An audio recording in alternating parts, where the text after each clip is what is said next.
मुअज़्ज़िज़ नाज़रीन व सामीन किराम अस्सलामु अलैकुम व रहमतुल्लाहि व बरकातुहू। इब्तिदा रब्ब जलील की बबरकत नाम से जो दिलों की बेदों को खूब जानने वाला है, देखते आंखों सुनते कानों अल हकीम जोन की जानिब से हकीम मौलाना रहम नियाज़ अत्तार इस वक्त आपसे मुखातिब हूँ। मुअज़्ज़िज़ नाज़रीन, आज हमारे और आपकी नुस्खा असाबी क़ुव्वत के लिए और मैदे की ताकत के लिए और कमर दर्द के लिए और पट्टों की कमज़ोरी के लिए इंतहाई बेहतरीन, लाजवाब और आज़मूदा नुस्खा है। वीडियो को स्किप ना कीजिएगा। इंशाल्लाह मैं लिखा हुआ नुस्खा आप लोगों को स्क्रीन पर ज़रूर दिखाऊंगा ताकि आप लोग आसानी से स्क्रीनशॉट ले सकें और आसानी से पंसार वालों से वो अज्ज़ा तरकीबी हासिल कर सकें और नुस्खा ख़ुद अपने लिए अपने हाथों से बना सकें और इस्तेमाल कर सकें। तो चलते हैं नुस्खे की तरफ।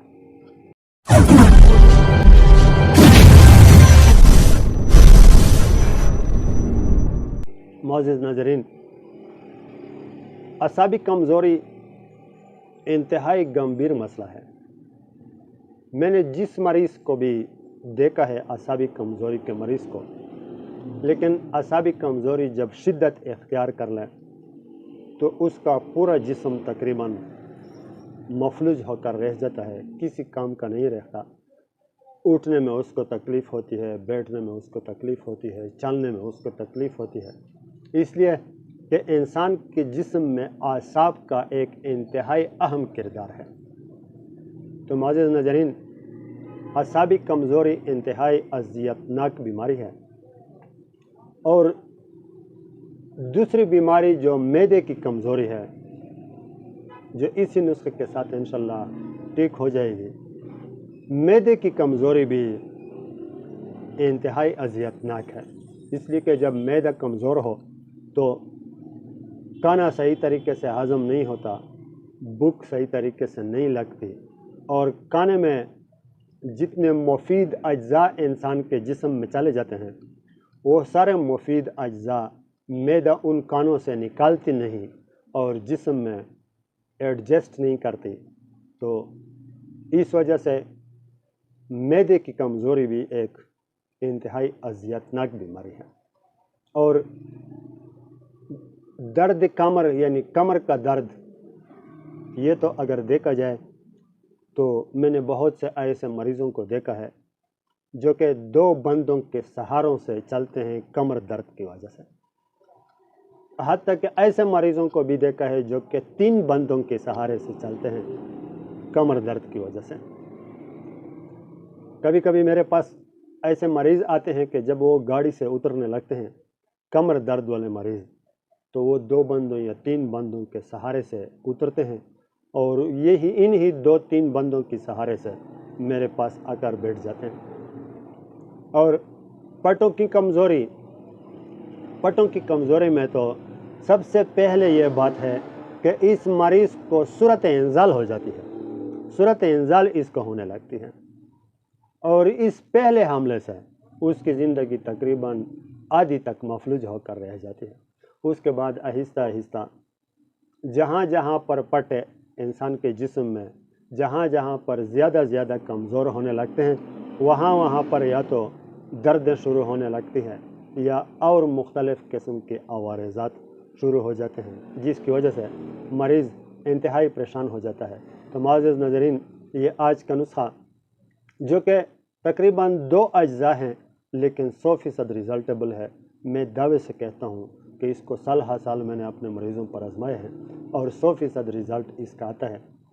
मुअज़्ज़िज़ नाज़रीन, नुस्खा बताने से पहले मैं अपना रिक्वेस्ट आप लोगों के सामने ज़रूर रखना मुनासिब समझता हूँ कि बराए मेहरबानी मेरे नुस्खाजात और वज़ाइफ की वीडियोस को शेयर ज़रूर करते रहना, इसलिए कि आपकी एक शेयर की वजह से किसी की ज़िंदगी बन सकती है, किसी की ज़िंदगी बच सकती है, किसी की ज़िंदगी संवर सकती है, किसी की बीमारी टल सकती है। जब किसी की बीमारी टल जाए तो ज़रूरी बात है कि आपकी शेयर की वजह से आपको भी अजर व सवाब मिलता रहेगा। और अगर हो सके तो मेरे वीडियोस को लाइक भी दिया करें, इसलिए कि आपकी लाइक की वजह से आपको भी पता है कि मुझे कोई पैसा नहीं मिलता है, लेकिन आपकी लाइक की वजह से मुझे हौसला और खुशी ज़रूर मिलती है। और फिर मैं ये सोचने लगता हूँ کہ جو کام میں مخلوق خدا کی خدمت کی غرض سے کر رہا ہوں وہ کام الحمدللہ لوگ پسند کرتے ہیں، پھر میں اس قسم کے ریزلٹیبل نسخہ جات خوشی سے آپ لوگوں کے سامنے لے کر آتا رہوں گا اور آپ لوگوں کے ساتھ شیئر کرتا رہوں گا۔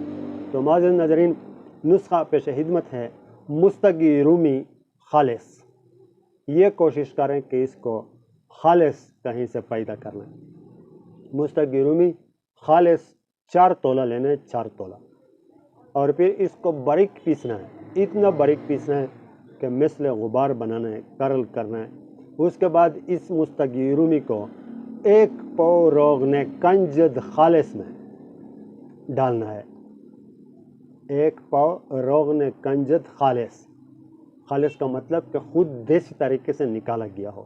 1 روغن کنجد عام مارکیٹ میں اویلیبل ہے جو کہ ریزلٹیبل نہیں ہے، اور 1 روغن کنجد وہ ہوتا ہے کہ آپ خود کنجد سے نکال کر تیار کرنا ہے تو وہ ریزلٹیبل ہوتا ہے، میں دعوے سے کہتا ہوں۔ 1 پاؤ روغن کنجد اور 4 تولہ مستگی رومی کو باریک پیس لیں، مثل غبار بنا لیں، اور 1 پاؤ روغن کنجد میں ڈال کر نرم آنچ پر 25 30 یا 35 درجہ سینٹی گریڈ کی آنچ پر پکانا شروع کریں۔ جب یہ بالکل اس میں حل ہو جائے، مستگی رومی اس میں پگھل جائے، اس تیل میں، اس روغن کنجد میں، اس کے بعد اتار لیں اور محفوظ کر لیں۔ اور اعصاب کے لیے اور درد کمر کے لیے اور پٹھوں کی کمزوری کے لیے 10 سے 15 قطرے یا 5 سے 10 قطرے 15 تک تقریباً نقصان دہ ثابت نہیں ہوتے، نقصان دہ بہت زیادہ بھی ثابت نہیں ہوتے، اس لیے کہ اس میں کسی قسم کا کوئی چیز بھی مضر اثرات والا نہیں ہے، لیکن 5 10 یا 15 قطرے شاہی مصری پر ڈال کر مریض کو کھلایا کریں، دن میں صرف 1 دفعہ صبح کے وقت قبل از غذا مقام معدہ پر مالش کر لیں۔ قبل از غذا یعنی اس کا مطلب یہ ہے کہ اگر آپ اس تیل کو معدے کی طاقت کے لیے استعمال کرنا مناسب سمجھتے ہیں تو غذا سے پہلے یعنی بالکل نہار منہ معدے پر اس کا مالش کریں، 15 20 قطرے 25 قطرے مقام معدے پر اسے ڈالیں اور آہستہ آہستہ مالش کرتا رہیں۔ جب آپ کے مرض کو یا آپ کے مریض کو شفا ہو جائے تو اس بھائی کا آپ پر حق بنتا ہے کہ اس کو پھر خصوصی دعاؤں میں یاد رکھنا۔ میں انشاءاللہ ملوں گا نیکسٹ ویڈیو میں نیکسٹ نسخے کے ساتھ، تب تک کے لیے اجازت چاہتا ہوں۔ السلام علیکم ورحمۃ اللہ وبرکاتہ۔